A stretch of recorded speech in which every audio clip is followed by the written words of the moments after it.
Hey, what's going on, Jets fans? Welcome back to another video. Today I'm going to be looking at the free agents that I think the Winnipeg Jets would look at in signing this offseason in the 2020 offseason. And I want to go over who I think that the Jets should look at to sign as free agents. I'm going to be strictly covering in this video the defensive free agents I think we could get, because personally I do not think that we need to get any other offensive free agents other than Cody Eakin. If you watched my cap situation breakdown for my last video, you can see what I talked about with our current UFAs, so I think that's kind of where that leans into, and that's kind of where the only other options I think the Jets should do in unrestricted free agency this season is sign those guys. These are the other options that I think the Jets should consider doing. Just to get that clear, I don't want to confuse anybody on, every type of player there could be, because that's not what this video is. So I want to get into the first guy I think. Now, there are 5 players I have that are defensemen who I think can really change and elevate the Winnipeg Jets to contending level. Now, I'm going to start that list off with the guy who just got traded from the New Jersey Devils. He was the captain for the long time, and that is Andy Greene. Now, yes, Andy Greene is old, but he is an efficient player still as a defenseman. I really like Andy Greene. I think he brings a lot of veteran leadership to the I lost my train of thought there. To the defensive, lines and pairings. I think he can bring a lot of that, because we don't really have a lot of veteran presence on our defensive pairings anymore. Especially if we lose Kulikov in the offseason. He's one of the only guys left from the past few years anyway, so it kind of really shows. But if you're really looking at the team overall, I think we need some more veteran leadership on the blue line, and I think Andy Greene can definitely bring that.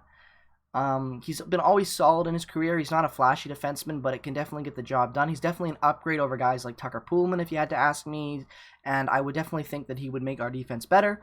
Is he going to make us contending? Absolutely not, but he's still a great player, and I think that it's just type of some veteran leadership that the team should consider looking at for the future. He's always going to be a solid defenseman. He's kind of been a two-way defensive type of guy his whole game, so it'll be really interesting to see if the Jets would sign him, how he would fit.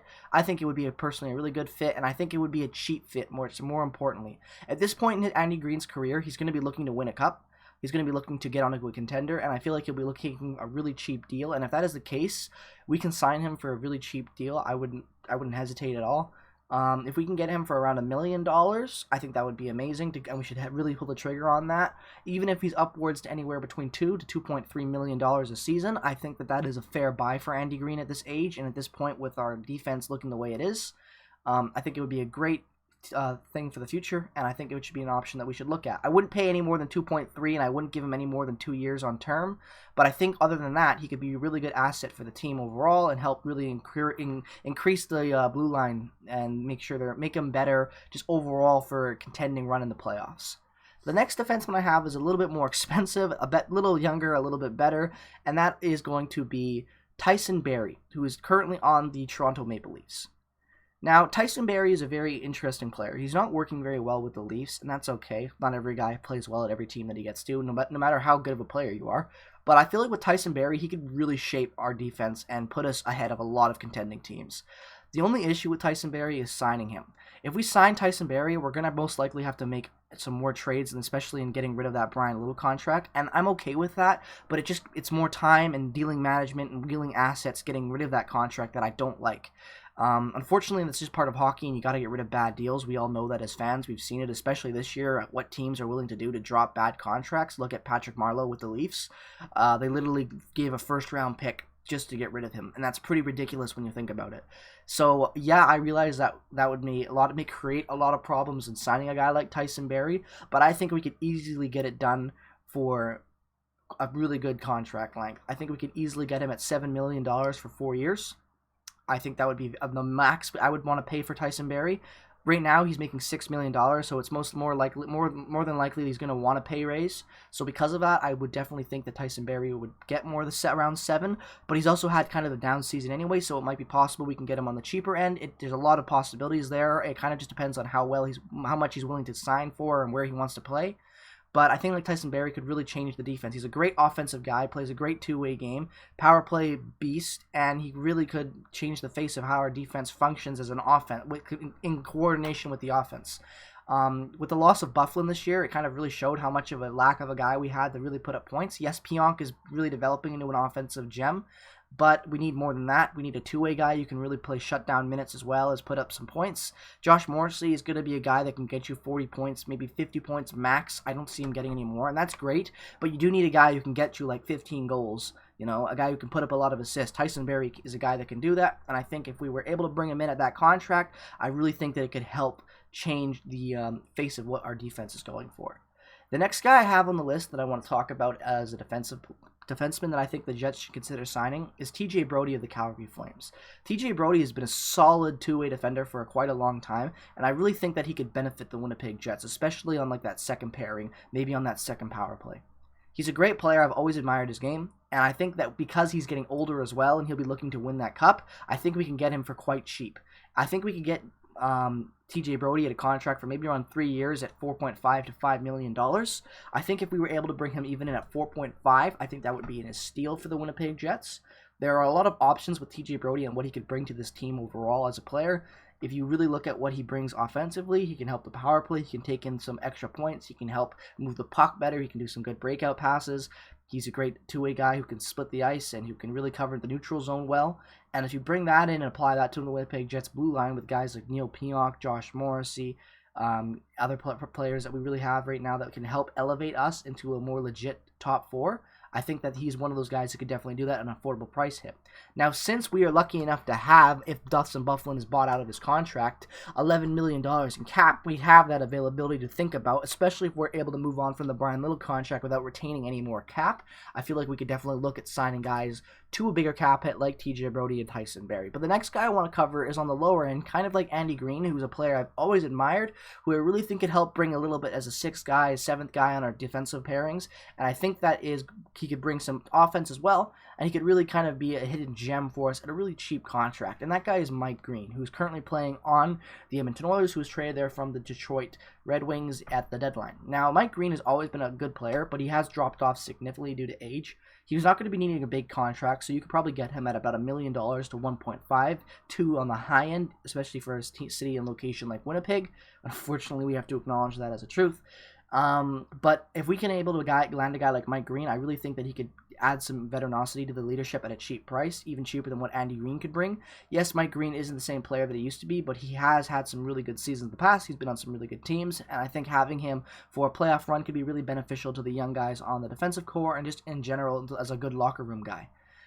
He can cover the ice still pretty well. He's still got some good moves on him for an older guy, and his offense is still there. It's dropped off, but he can produce still.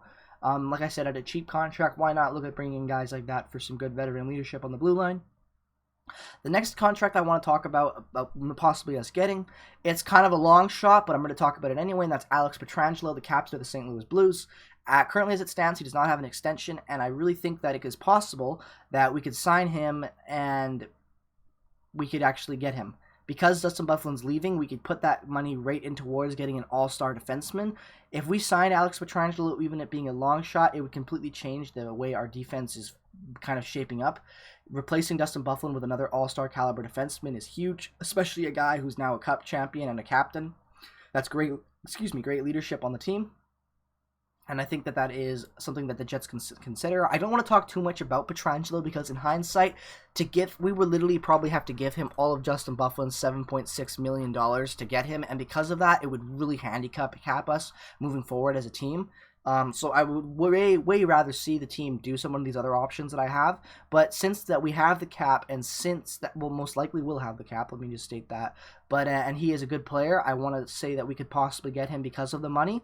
We are in the Central Division as well, so it's not like he's moving too far away from home. He's going right to a rival. I think that it would be interesting if we got him. I don't think it's very likely, though. So because of that, I don't want to talk too much about him, and I kind of want to move into the guy who I feel that most realistically will end up on the team. Like, I am about 100% confident that we will sign Travis Hamonic this offseason. Travis Hamonic has been linked to the Winnipeg Jets ever since his, I believe it was someone in his mother. His mother became sick, and he's from Winnipeg, from the Winnipeg area, and he wanted to be traded from the Islanders to a Canadian team in this market close to Winnipeg so he could be with his family more. And he ended up getting traded to Calgary instead of Winnipeg because at the time Winnipeg wasn't really willing to give up what Calgary did. and he went to Calgary, and he's been solid in Calgary so far. Travis Hamonic's numbers have declined offensively a little bit, but defensively is still pretty good, and I've always respected his game. I think getting Hamonic would be insane. I think he's just a kind of a better version of what Dylan DeMello is, and kind of like a little downgrade from what a bad Morrissey would have been. And I think that could be a really good benefit to having him on the team, especially if we could get him because he wants to be here. He's from Winnipeg, a local guy. He's proud to play for the team and wear the jersey. It's always a great story to have a guy like that coming home. But I feel like getting him also, the thing that really makes him a prime target to be brought here isn't the fact that he's already been linked for 4 years, it feels like, to Winnipeg, but it's the fact that he will be willing to come here at a cheaper contract. If we could sign Travis Hamonic for a 3x3 and Dylan DeMello for a 3x3, we really have a good bottom six for the defense. The bottom pairings for the defense. I always confuse the defense and offense words and all that crap. But I think it would be really good for the team.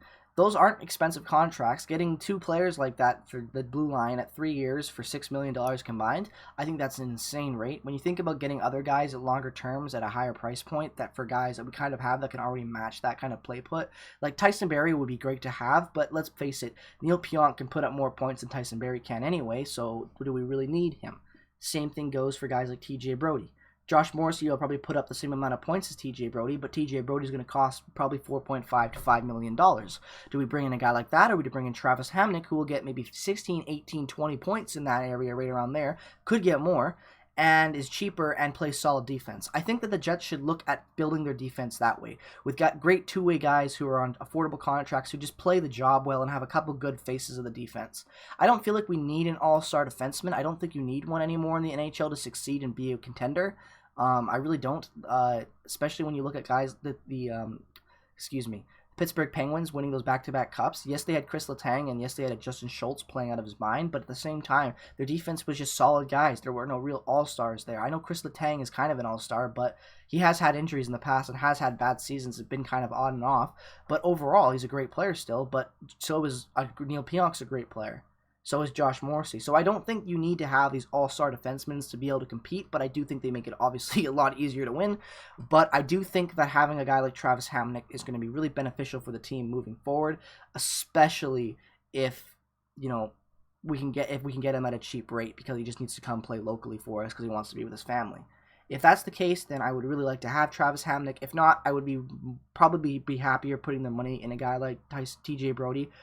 Tyson Barrie and Alex Pietrangelo are kind of on the really, if the Jets are really willing to spend, and even there, I don't know if that's the best option. It's just, when you have money to spend, sometimes teams go overboard.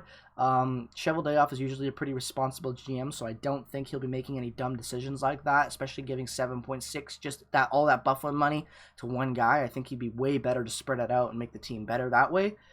So overall, I think these are what the Jets should do in the free agency this year in 2020. I think you should primarily focus on bringing in veteran leadership for the D-line and helping bring those younger guys, get their defensive game elevated higher, because that's what's going to end up winning us the championships. They're not going to be having, a bunch of old guys and young guys and all these type of players where our defense looks now. That we're not going to win a chip with that. We weren't going to win a chip last year with the defense we had because of how it was built. I think we need to really rethink how we are going to build our defense around the offense we have, and I think building it and filling it with guys who can play a great two-way game will really help us make us better.